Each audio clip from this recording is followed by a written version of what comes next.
Magandang hapon sa ating lahat at naritong ulat sa lagay ng panahon ngayong hapon ng Lunes, April 20, 2026. Base nga sa ating latest satellite animation ay muli na namang nagbabalik itong easterlies o yung mainit na hangin galing Pasipiko na siyang makakaapekto dito sa may katimugang bahagi ng Luzon, maging sa may Visayas at Mindanao at magdalalangayan na mainit at maalinsangang panahon at mas matataas na tsansa ng mga pag-ulan, pagkidlat at pagkulog.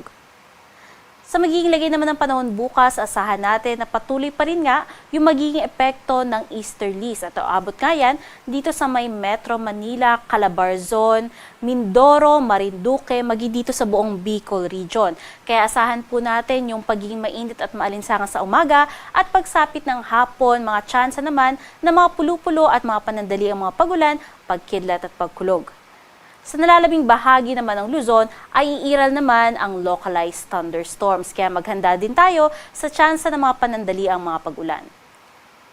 Agwat ang temperatura dito sa Tuguegarao, umaabot ng 24 to 36 degrees Celsius at dito naman sa Metro Manila, 24 to 34 degrees Celsius. Sa may bahagi naman ng Palawan, Visayas at Mindanao ay iiral pa rin yung epekto ng easterlies. Kaya ganito pa rin po yung aasahan nating panahon, magiging mainit at maalinsangan at maghanda sa tsansa ng mga pag-ulan sa hapon.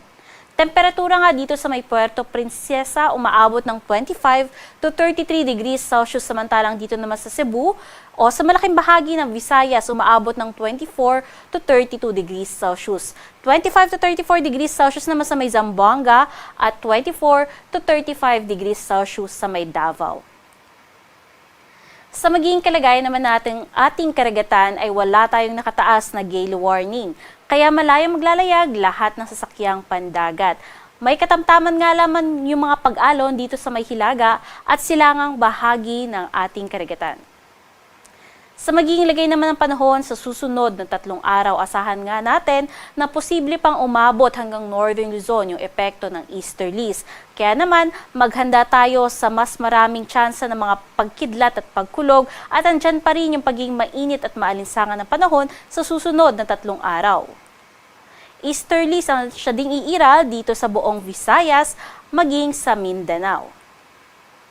Base naman sa ating tropical cyclone threat potential, mula ngayong araw hanggang sa huling linggo ng Abril ay maaaring merong posibleng mamuo na low pressure area o mababang tsansa na maging isang ganap na bagyo dito sa may silangang bahagi ng bansa, maaaring sa labas yan ng ating Philippine Area of Responsibility. Kaya naman, inaabisuhan natin yung ating mga kababayan na patuloy na tumutok dito sa Pag-asa hinggil nga sa mga posibilidad ng mamuong low pressure area o bagyo.